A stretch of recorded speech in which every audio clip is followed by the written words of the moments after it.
تیسری شخصیت ممتاز عالم دین جناب مفتی خلیل احمد یوسفی صاحب ہمارے ساتھ تشریف فرمائے. بات کو مفتی صاحب تھوڑا سا اور آگے بڑھاتے ہیں. اب ذرا یہ بتائیے، اسلام نے زکوٰۃ پہ خاص طور پہ جو زور دیا ہے، اتنا زور کیوں دیا؟ ذرا اس کی تھوڑی سی آپ وضاحت اور کیجیے گا. تھوڑی سی گفتگو ظاہر ابتدائی طور پہ ہوئی ہے.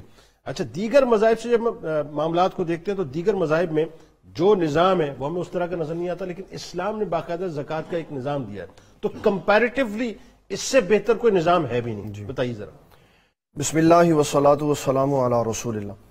جنید بھائی، پہلے سب سے تو یہ بات دیکھنے میں آتی ہے کہ ہمارے معاشرے میں دو طبقے موجود ہیں، ایک امیر اور ایک غریب. ٹھیک ہے. اور اسلام نے دو چیزیں دی ہیں جو ان کو قریب کرتی ہیں، ایک نماز اور دوسری زکوٰۃ. واہ. نماز میں امیر غریب ایک صف میں آ جاتے ہیں، واہ. اور زکوٰۃ کی ادائیگی میں امیر اپنا مال غریبوں پہ جب خرچ کرتا ہے تو دلی محبت اور انس ان کو آپس میں قریب کر دیتا. واہ واہ.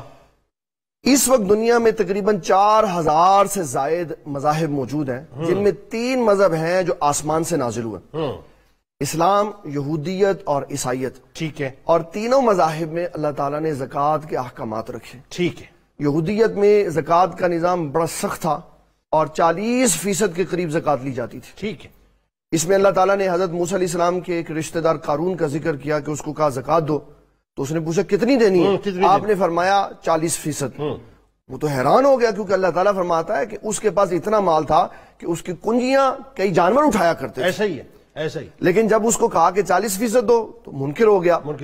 پھر اس کو نئی پیشکش کی کہ تم 100 میں سے 1 روپیہ دے دو، یہ بھی نہیں مانا. پھر 1000 کے مقابلے میں 1 کہا تو بھی اتنی بڑی دولت لگتی تھی. ٹھیک ہے. اس کے اوپر بھی نہیں مانا تو اللہ تعالیٰ نے اس کی دولت سمیت اس کو غرق کیا، اس لیے کہ موسیٰ علیہ السلام پہ تہمت لگاتا تھا آپ میرا مال لینا چاہتے، تو اس لیے کہا کہ آپ اس کے مال سمیت اس کو غرق کر دیا. اور قیامت تک دستہ ہی رہے گا زمین میں. ہمارے ہاں مشہور ہے کہ قیامت تک دستہ رہے گا، لیکن حقیقت نہیں ہے ایسے. اچھا. اس لیے کہ علامہ جلال الدین سیوطی رحمۃ اللہ تعالیٰ علیہ فرماتے ہیں جب یہ زمین کی تیسری تہہ میں گیا نا تو وہاں کسی نے پوچھا کہ تجھے یہ عذاب کیوں دیا جا رہا ہے؟ اس سے پہلے تو زمین میں اتنا نیچے کسی کو نہیں دسایا. اچھا.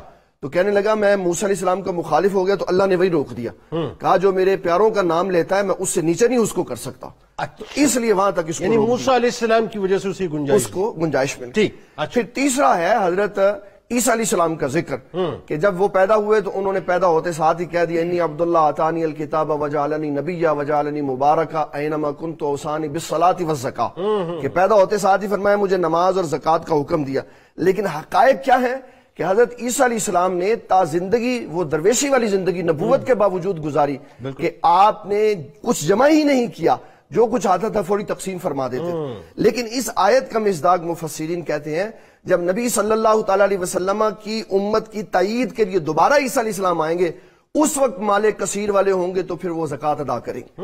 لیکن مذہب عیسائیت میں زکوٰۃ ہے اور یہودیت میں بھی زکوٰۃ ہے، لیکن اسلام نے ان سب کے مقابلے میں زکوٰۃ کا وہ نظام دیا ہے جو لوگوں کے اوپر بوجھ نہیں ہے. مال کا 40واں حصہ وہاں 40% ہے یا 40واں حصہ، 2.5 روپے تم اللہ کی راہ میں زکوٰۃ دے دو، یعنی 100 روپے پہ 2.5 روپے. 100 روپے پہ 2.5. بالکل ٹھیک ہے. 2.5% جسے آسان جی ہم اس کو 2.5%، اور یہ اتنا نارمل ہے کہ اس سے کئی زیادہ ہم ٹیکس دیتے ہیں. اور پھر یہاں ہمارے معاشرے میں دیکھا جاتا ہے کہ زکوٰۃ سے بچنے کے لیے لوگ اپنے چھوٹے چھوٹے بچوں کے نام تھوڑی تھوڑی چیزیں کر دیتے ہیں تاکہ مال تقسیم ہو جائے اور ہمیں زکوٰۃ نہ دینا پڑے. کیسی عجیب سی بات ہے. جبکہ اسلام سارے مذاہب کا ذکر کرتے ہوئے بتاتا ہے ان میں زکوٰۃ ہے، اور اسلام کے اندر لوگ اپنے نظریات کے مطابق زکوٰۃ سے بچنے کے لیے فارم فل کر دیتے ہیں کہ ہمیں زکوٰۃ نہ دینی پڑے. یہ بہت بڑا ظلم ہے اپنی جان پر. حضور صلی اللہ تعالیٰ علیہ وسلم کی جو تعلیمات ہیں، آپ زکوٰۃ لوگوں سے لینے کے لیے بندے بھیجتے تھے. اس سے پتہ چلتا ہے کہ زکوٰۃ لینی پڑتی ہے، خود بخود بعض طبقہ نہیں دیتا.